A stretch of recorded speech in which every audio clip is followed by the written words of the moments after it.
Soy Fernando Díaz Villanueva, hoy es 13 de octubre de 2017 y esto es La Contracrónica.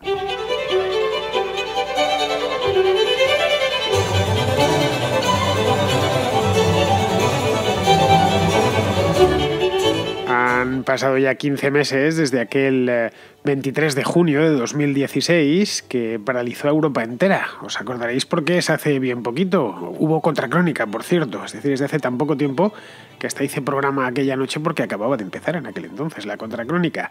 Bien, pues en aquel día los británicos, por una diferencia muy pequeña, una diferencia de solo 1.250.000 votos, decidieron abandonar la Unión Europea. Todo muy bonito, muy heroico, pero nadie sabía cómo se hacía aquello. Básicamente porque no se había hecho nunca antes.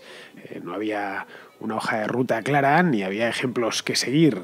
La empresa era de tal complejidad, y de hecho sigue siendo de tal complejidad porque no han salido de la Unión Europea aún, o propiamente no han salido del todo, que el Reino Unido se tomó 9 meses hasta que pidió formalmente su salida de la Unión.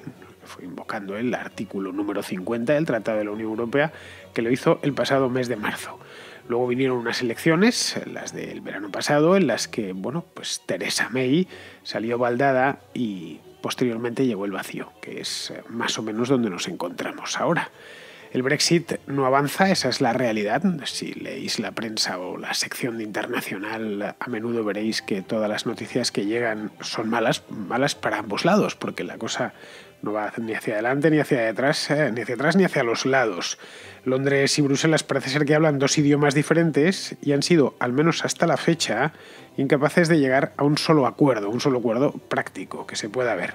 Pero claro, el tiempo corre, y el tiempo corre a favor de la Unión Europea y en contra del Reino Unido. Esta es la realidad.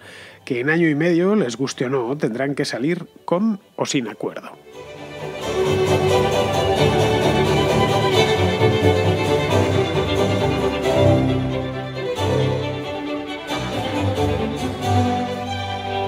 Nadie había dicho que salir de la Unión Europea era fácil. Esto desde el principio se sabía. Si no se sabía, se imaginaba, desde luego, que esto no había mapas, en una palabra. No se había hecho antes. Habían ido entrando muchos estados a lo largo de la historia de la Unión Europea. El propio Reino Unido no fue de los miembros fundadores. Entró en 1973 junto a Dinamarca y junto a Irlanda en aquel entonces. Fue la primera gran ampliación que se hizo. Eran de los socios fundadores, que habían sido Alemania, Francia y los países, Alemania, Francia, Italia y los países de alrededor, los del Benelux, y a partir de allá fue creciendo. Luego ya vino Grecia, España, Portugal y luego las ampliaciones de los años 90, como países como Austria, Finlandia, Suecia y todos los países del este que han entrado después. Lo que nunca había sucedido hasta la fecha es que un país se quisiese marchar. Simplemente había habido algunos referéndums, como aquel, acordaos de Dinamarca que hubo, creo que fue en el 92, que dijeron que ellos no firmaban Maastricht, o los que hubo respecto al euro, pero eran cosas parciales que no iban a la cuestión nuclear del asunto, era estar o no estar dentro de la Unión Europea. Y claro, como no se sabía cómo salir, se sabía mucho menos todavía cómo salir bien. Es decir, cómo salir como un señor, sin dar un portazo, quiero decir, y salvando al menos los muebles de la casa, que es lo mínimo que uno trata de hacer cuando se va de un sitio contra el parecer de los que te han acogido o del resto, ¿no? Va a ser un divorcio, y un divorcio en sentido estricto. Divorcio, no había voluntad en principio de separarse, porque la Unión Europea, como todo tinglado político que en el mundo ha sido, se presume eterna. Entonces piensan que dentro de 1000 años seguirá existiendo, y si no 1500, no había planes de contingencia más allá de un simple artículo, el artículo 50 de la Unión Europea, pero se había quedado pues como el nuestro del 155 de la Constitución, que no se sabe muy bien qué hay después más allá de él. Pues decía hace alguna semana que había dragones, pues en el caso del 50 de la Unión Europea también hay dragones con los que están lidiando ahora los dos equipos negociadores. El Reino Unido quería salir bien, pero, lógicamente, no le queda más, era la parte débil del divorcio, quería salir por la puerta grande y además hacer de su salida todo un ejemplo, demostrar a otros países y a sí misma, por supuesto, que esto era posible, que había un camino de ida que ellos habían recorrido y habían estado dentro de la Unión Europea más de 40 años, y por supuesto un camino de salida para un way out que iba a ser ejemplar. Claro, esto que parece lo civilizado, y de hecho es lo civilizado, implica un riesgo evidente, no lo olvidemos. si se lo ponían demasiado fácil o si la cosa era demasiado ejemplar, las autoridades comunitarias en el fondo se estarían pegando un tiro en el pie, porque sería la mejor invitación para otros que están mirando o están considerando si abandonar o no abandonar el club. Y no es que haya cola para salir de la Unión Europea, seamos francos, no es una cosa que estén ahí 4 o 5 países esperándolo, no hay ningún referéndum a la vista de salida del... Se ha hablado muchas veces, ¿no? Van a salir Holanda, va a salir tal, va a salir Francia, ¿no? Pero vamos, a raíz de sobre todo las elecciones de este año, parece ser que esos temores se han amainado bastante. Vamos, no hay cola, pero tanto en Holanda como en la propia Alemania, incluso en Francia, Marine Le Pen era abiertamente partidaria de abandonar la Unión Europea, pues hay partidos, en Alemania lo vimos con Alternative für Deutschland en las elecciones del mes pasado, pero también en Holanda, donde Geert Wilders, a pesar de no ganar, como se anunciaba una y otra vez, pues sí salió muy bien librado respecto a escaños. Entonces, estos partidos quieren abandonar... o dar un portazo esta vez sí a la Unión Europea, al euro y a todo lo que se le parezca. De ahí que si se ponía la cosa muy fácil tenía ese riesgo. Es bueno, mirad qué bien le va a los ingleses. Han salido y han salido bien. Luego no tenemos más que recorrer el mismo camino. Sobre todo, más que dirigido a los alemanes o a los franceses, que sin ellos la Unión Europea evidentemente desaparecería, sí dirigido a los holandeses, que están cerca del Reino Unido, no solo físicamente, que lo está, ¿no? Están al otro lado del Canal de la Mancha, sino también de espíritu. Yo creo que el país de la Europa continental que más se parece al Reino Unido es Holanda, los Países Bajos, quiero decir. Ya sabéis que los españoles a los Países Bajos los llamamos Holanda, que es solo una parte de esos países, uno de esos países, y al Reino Unido lo llamamos Inglaterra, pero bueno, es la lengua común y la lengua hablada. Bien, en Londres además no se querían ir de cualquier manera. Es decir, ellos tenían claro que la victoria de los Brexiteers, de los que querían salir, pues había sido muy ajustada. 1.250.000 votos, que os decía hace un momento, esos eran 3 puntos. La victoria fue por la mínima. Salió literalmente por la mínima, hasta el último momento, hasta la noche anterior no se sabía, hasta que cerraron las urnas. Fue toda una sorpresa. Recordad la escandalera que se armó en toda Europa y yo creo que en todo el mundo, ¿no? Al día siguiente no hubo periódico, por remoto que estuviese, que no llevase el asunto del Brexit, y es porque, no se esperaba que iba a ser. Es decir, ganó por 3 puntos el Brexit, pero podría haber ganado por 3 puntos el Remain. Entonces, lo que buscan la Premier en este caso, el gobierno inglés, es que transmitir la idea de que el Brexit, a pesar de todo, es positivo y que todo lo que se prometió en la campaña es cierto. Una palabra que se prometió en la campaña, lo que los Brexiteers estos prometieron en la campaña fue que se quitarían todo lo malo de la Unión Europea sin perder lo bueno. Lo clásico que hace todo político, y más en un referéndum, durante la campaña de ese referéndum. Y esta es un poco la idea que tenía Theresa May desde el principio. Hace unos meses, a principios de año, en el mes de enero, anunció su carta a los Reyes Magos. Se hizo, por cierto, un programa al respecto, está ahí en el archivo, en el que decía que esto eran las normas y que ella iba a empezar a negociar desde ese punto. Ya dije yo que deliraba, que dejase el tintorro, porque realmente era poco más, ya digo, una carta a los Reyes Magos o a Santa Claus, porque los Reyes Magos pues en Inglaterra no existen. Es decir, no era imposible salir de aquí quitándose solo lo malo y quedándose con lo bueno. Bien, con 2 planteamientos tan divergentes, el británico por un lado y el comunitario por el otro, pues el resultado final es que las negociaciones no avanzan. No podía suceder otra cosa. De hecho, yo diría que no solo no avanzan, sino que no se pueden dar ni siquiera propiamente por iniciadas. El Brexit es un tema que sigo, no a diario, pero prácticamente. Es decir, además he hecho bastantes programas sobre el asunto y he escrito bastante sobre el asunto porque me interesa y no se puede decir que haya habido unas negociaciones. Se han visto, eso sí, unas cuantas veces y hay equipos negociadores y han tenido un montón de reuniones y se habla del tema, pero no se ha llegado a ningún acuerdo.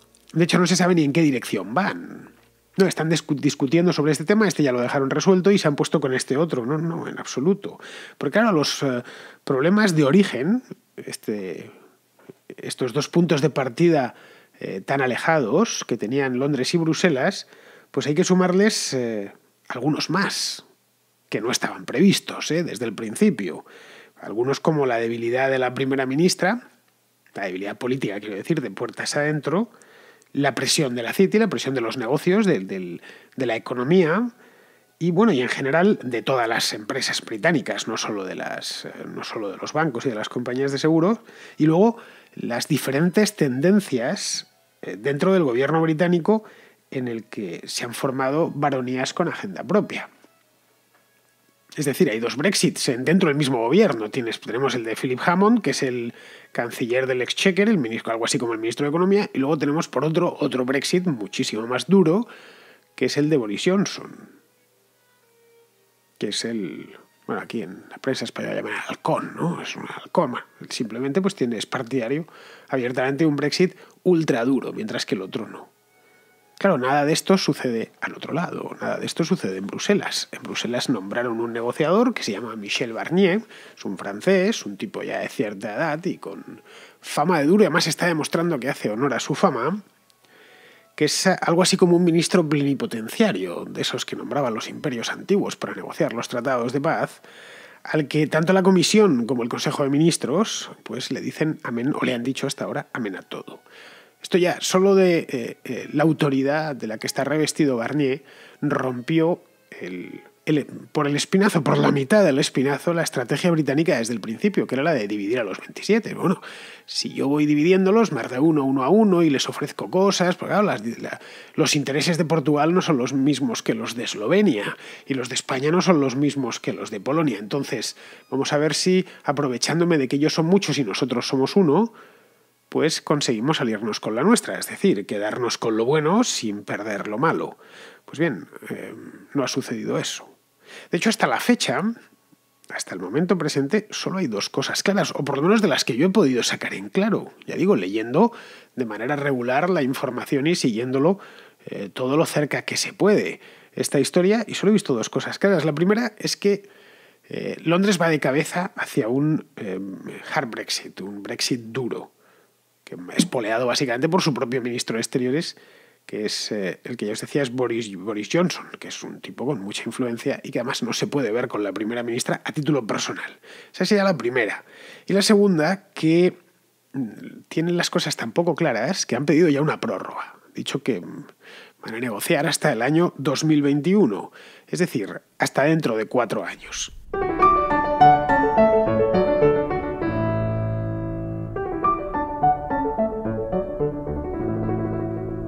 Claro que todo esto podría ser simple postureo, que se dice ahora. Es más, yo creo que es simple postureo. Postureo para ocultar sus propios problemas internos, que son muchos. El Brexit, como os apuntaba antes, ha conseguido una paradoja realmente curiosa. Ha conseguido lo contrario de lo que perseguían sus defensores y sus promotores. Ha terminado uniendo más a la Unión Europea y desuniendo más al Reino Unido. Se pensaba que iba a suceder lo contrario. Esto va a ser un hachazo en mitad del alma de la Unión Europea que va a terminar disgregándose de un modo u otro, acordaos, hace un año, mientras que el Reino Unido, recuperado su patriotismo originario, va a mirarse en el espejo y decir por fin somos libres y estamos encantados de ser británicos y vamos a ir todos a una. Pues no, ha conseguido lo contrario. En Europa, de hecho, o en la Unión Europea, mejor dicho, se está utilizando como ejemplo de lo que podría pasar. Como, mirad lo que puede pasar, lo que ha pasado ya, y esto nos puede seguir pasando y se nos acaba lo que tenemos, especialmente los políticos europeos, que se les acaba el mayor chollo de sus vidas.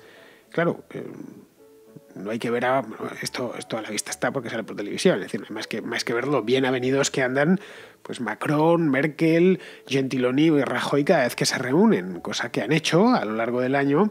Se les veía pues encantados de haberse conocido y de estar juntos, ni una mala palabra. Hasta en asuntos que nada tienen que ver con el Brexit se mantienen una lealtad pavorosa. Lo hemos visto ahora con el tema de Cataluña, como tanto Macron como la propia Merkel, como el gobierno italiano, han apoyado sin fisuras a Mariano Rajoy. No olvidemos que en esto va más allá de la cuestión puramente catalana, como nos podemos imaginar. Se ventilan otros asuntos y entre ellos, creo yo, el principal, porque hoy por hoy es el Brexit es el asunto principal en la agenda europea, es este. No le demos más vueltas. Lo de Cataluña es un pequeño, o por lo menos hasta ahora no deja de ser un pequeño accidente regional. El asunto principal en Europa es el Brexit y se han puesto estos cuatro son los cuatro o presidentes o primeros ministros de los 4 países principales, Francia, Alemania, Italia y España. Antes estaba el Reino Unido, pero se va. Y que representan, bueno, pues a la mayor parte del PIB y de los habitantes, de lo que queda de la Unión Europea, que es casi toda menos el Reino Unido. Y saben que o aprietan ahora o se agarran bien de la mano y además transmiten esa unión y demás a su propia gente, o si no, se les va la cosa por el desagüe. Claro, se saben en una posición de fuerza, además, que es la otra. Casi cualquiera se une cuando te sabes en una posición de fuerza, porque por mucho que May trate de dar la apariencia de unidad y Johnson se ponga bravo de vez en cuando, la realidad es que todo está a la vista en nuestro mundo, y más a esos niveles. En Bruselas saben que la situación hoy por hoy de Theresa May roza lo desesperado, de suya y de su propio gobierno. Está cercada por fuera, pero también por dentro. Saben que, bueno, pues los laboristas de Jeremy Corbyn, que lo hizo muy bien en las elecciones del pasado mes de junio, no le dejan respirar.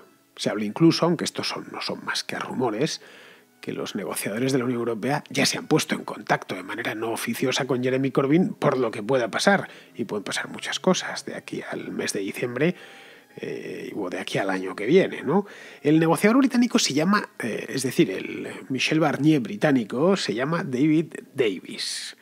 Y a diferencia de Barnier, no tiene una hoja de ruta clara. Se la están cambiando, o quizá él sí la tenga, pero no tiene la autonomía que tiene Barnier. Y esto cualquiera que se haya encontrado ante, pues, que le hayan encargado en su trabajo, ¿no? Negóciate esto o cierra este acuerdo, necesita autonomía para cerrar ese acuerdo. Si están cambiándole las condiciones, está tu jefe llamándote, no, que ahora aceptes esto, pero por la tarde no lo aceptes, bueno, te está volviendo loco y al final eres incapaz de negociar nada. Pues un poco es lo que están haciendo con este pobre hombre, con David Davis. Él se presenta con una hoja de papel y esa hoja de papel por la tarde, o a los 2 días, ya no vale de nada. Lo hemos podido ver en las últimas reuniones. No sé quién decía, creo que era el propio Barnier, uno del equipo europeo, que Davis se había presentado sin nada en una de las reuniones, que no tenía ni siquiera, que no sabía dónde ponerse a hablar. Claro, el mensaje que transmites a tus interlocutores roza el patetismo, ¿no? Es decir, no se han puesto de acuerdo en lo que, yo por lo menos creo que es lo principal y donde están teniendo los roces fundamentales, y que son los asuntos que interesan preferentemente a Bruselas. Uno sería la factura del divorcio, es decir, cuánto va a costar esto y quién lo va a pagar. El otro, el estatus de los comunitarios en el Reino Unido, y su contrapartida, que son los británicos en la Unión Europea. Y por último, la frontera terrestre con Irlanda del Norte. Todos sabemos que Gran Bretaña es una isla, pero el Reino Unido es algo más que Gran Bretaña. También tiene una parte en Irlanda del Norte que hace frontera con un estado comunitario que es Irlanda. Bien, la factura que le pide la Unión Europea asciende a unos 60.000 millones de euros, que es un dineral, es el PIB de muchos países, de los cuales el Reino Unido solo reconoce 20.000 millones. Esto es menos de la mitad. No es que estén peleándose por 4 o 5.000 millones, sino que se están peleando por 30.000 millones de euros. Claro, diréis, ¿y cómo hay tanta diferencia? Bueno, pues la diferencia de pareceres se debe a que Londres considera que sus obligaciones financieras con la Unión Europea son exclusivamente las del año en curso. Dicen, bueno, nosotros hasta que nos vayamos y hasta ahí pagamos, ¿no? Cuando estás de alquiler en un piso, bueno, hasta aquí pago yo. Mientras que en Bruselas dicen que eso no es verdad, que además del año en curso hay un montón de compromisos de pago plurianuales que van más allá del año presente, firmados por el Reino Unido antes del referéndum, y que ellos no tienen la culpa de que hayan hecho un referéndum, así que se comprometieron a pagar eso y a hacer esos desembolsos, y que tienen que hacerlo aunque estén fuera de la Unión Europea. Esa es la parte, digamos, de la factura. Claro, tiene que llegar Theresa May y explicar a los comunes y después explicar en la BBC que van a tener que aflojar 60.000 millones del ala. así por las buenas, sin más ni más, y que esto al final no iba a salir gratis, tal y como se había prometido en la campaña. Eso por la parte de la factura. Luego está lo de los comunitarios residentes en el Reino Unido, son 3 millones. Han hecho hasta una asociación que la llama The 3 Million, que tiene ya hasta, se ha erigido en parte contratante. Se reúnen con el propio gobierno británico, son un montón los británicos, muchos, por cierto.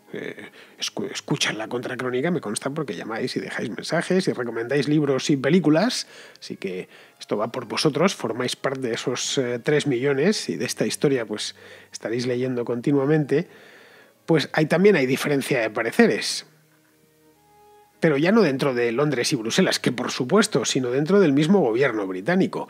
Esto tuvimos ocasión de verlo el mes pasado. En el mes de junio anunciaron que los comunitarios tendrían obligación de un documento especial, una especie de DNI comunitario. Vamos, está ahí bien, ¿no? Vamos a emitir unos DNIs. Bueno, pues un par de meses después, creo que fue a principios de septiembre, que no haría falta, se retractaron, que no era necesario ese documento y que ya verían cómo lo arreglan. Bueno, un caos absoluto. Este tipo de bandazos no es que generen desconcierto, bueno, y algo de risa en Bruselas, sino que los descuenta la City como testigos del caos que reina en el 10 de Downing Street y en Westminster. Dicen, bueno, estos tipos ¿a qué están jugando? Asumíamos que la cosa iba a suceder, es decir, que estas cosas iban a pasar, pero no de esta manera. Y ojo, la City no es cualquier cosa. La City es el 12% del PIB británico. Y, bueno, en buena medida es la responsable de la buena marcha de esa economía desde hace 30 años. Es el gran motor de la economía británica, son las compañías, las entidades financieras que tienen su sede en Londres. Da cientos de miles de puestos de trabajo muy bien remunerados, por cierto, y una parte considerable de esos puestos de trabajo, por cierto, son comunitarios. Estas grandes firmas de banca ya habían asumido que el divorcio se iba a producir. Eso era inevitable, se había votado, se había hablado mucho sobre el tema, pero esperaban que fuese algo breve y bien gestionado por Londres. Pero bueno, esto es un país serio, o sea, que la cosa salga bien. Claro, ahora lo que aletea por encima de toda esta tragedia es la posibilidad de irse por las buenas, es decir, sin acuerdo alguno, que yo creo que es lo que más pánico produce a los banqueros, a los industriales, bueno, y en general a todo el mundo. Es decir, que nos vayamos sin ninguna condición, que llegado el día que toque irse, que será pues si invocaron el artículo 50, creo que fue el 29 de marzo de 2017, pues el 29 de marzo de 2019, 2 años exactos, ese día se eche la barrera. Y queden un montón de cosas en el aire, porque estos sistemas son muchísimo más complejos de lo que los ciudadanos de a pie solemos pensar. Bien, el próximo día 19, que será el jueves que viene, hay Consejo Europeo en Bruselas. Está ya convocado, han citado a todo el mundo y es muy posible, no lo sé con toda seguridad, pero es muy posible que allí se escenifique la humillación final que empezó la semana pasada en el Parlamento de Estrasburgo. La humillación final hacia Theresa May, quiero decir. Lo que no sé es si ella conseguirá resistirla, porque su partido ya es poco menos que un amasijo de banderías y bien, en el Reino Unido me da la impresión que todos han empezado a perder los nervios.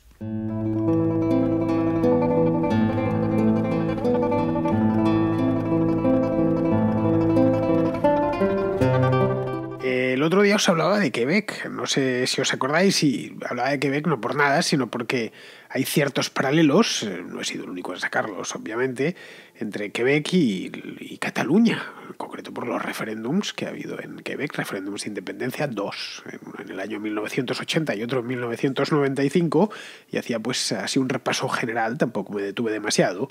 Pues bien, resulta que hay oyentes de la Contracrónica en Quebec. Es una cosa que me ha sorprendido. No pensaba que no hay mucho hispanohablante en Quebec, la verdad, pero bueno, sí que me ha llegado alguna vez alguna llamada de algún español trabajando en Canadá, en Toronto concretamente, pero no en Quebec. No pensaba que se llegase hasta allí el programa, de lo cual me alegro bastante. Pues bien, La Contra no solo tiene como mínimo un oyente en Quebec, sino que este oyente además es quebequés, es decir, quebequés francófono concretamente, y es no solo oyente, es además patrono. Con eso yo creo que lo he dicho todo.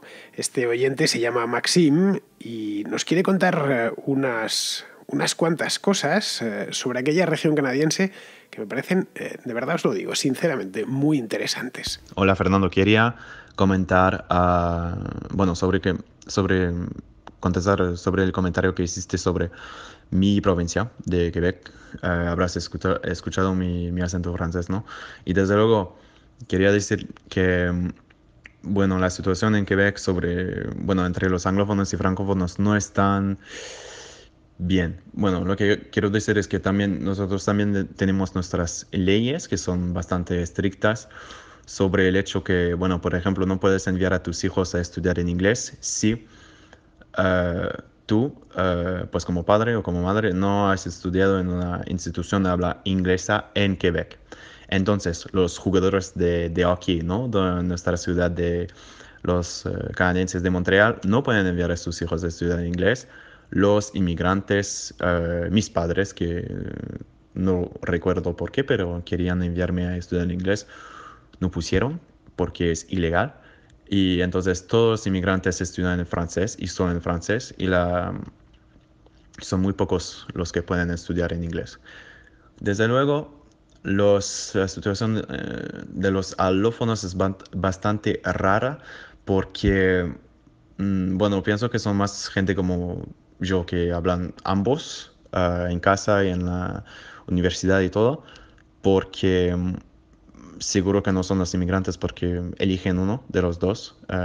Sí es cierto que muchos eligen el inglés porque es más fácil, y, pero no pueden estudiar en inglés, entonces esto es seguro. Y quería darles un ejemplo sobre la propaganda quebequense que tenemos aquí.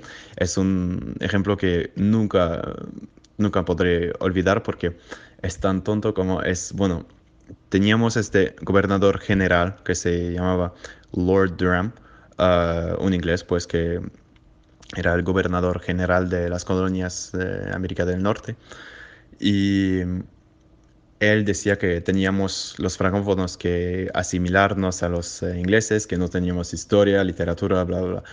Pero es que, pues no sé qué, era todo cierto. Nuestra literatura es bastante joven y ya tenemos libros y todo, y una historia bastante interesante, pero hace 200 años no teníamos nada, entonces como, bueno, era el nuevo mundo, pero muy nuevo, ¿eh?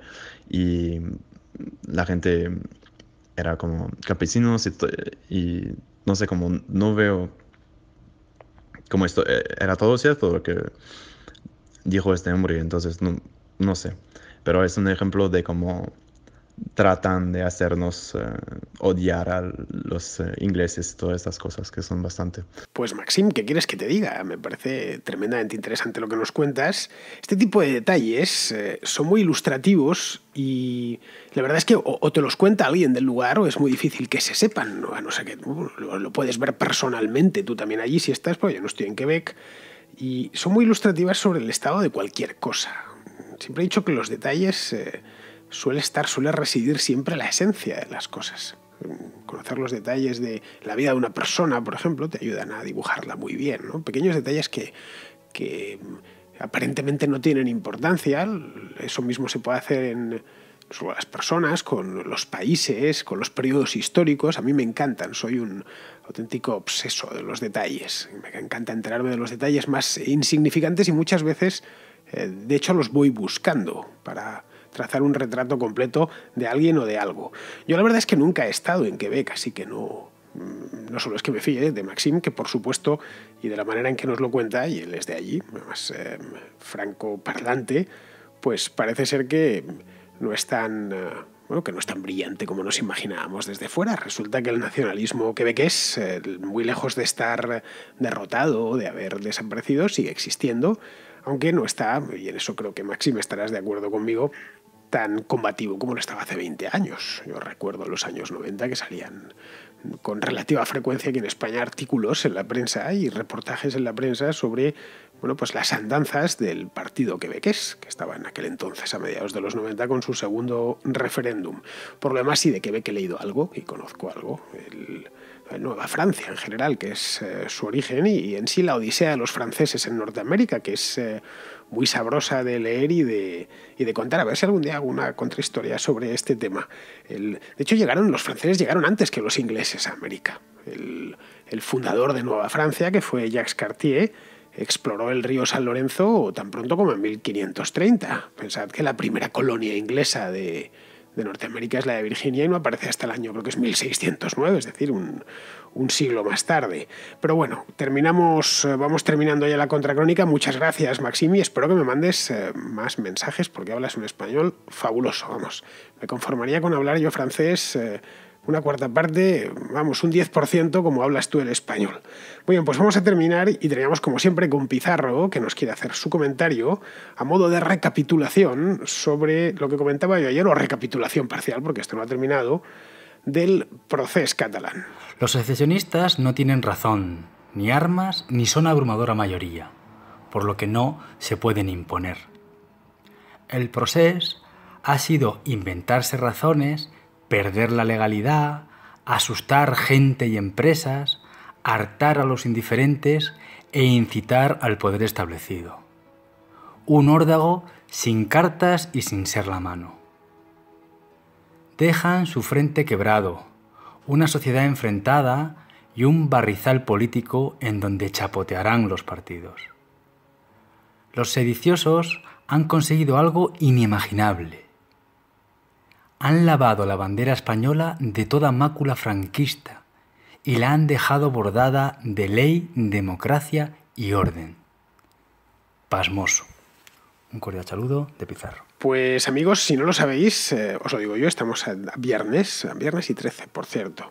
Que aquí el día de la mala suerte no es el viernes y 13, sino el martes y 13, pero por las películas y esas cosas, al final hemos terminado adoptando los 2 días, el martes y 13, si en 13 y en martes ni te cases ni te embarques. Bueno, pues hoy es viernes y esto significa que mañana es sábado, o sea, sábado 14, y que toca contra algo, o contraportada o contraplano. Bien, he metido contraportadas por error, pues no me enteré muy bien, la semana pasada y la anterior. Ahora sí que toca contraplano, así que los cinéfilos, por favor, no os perdáis el programa de mañana, porque tendremos películas, unas cuantas, porque al final, después de 2 semanas sin hacer programa de cine, pues se me han ido acumulando unas cuantas. Muy bien, pues nada, con esto, queridos amigos, hasta mañana.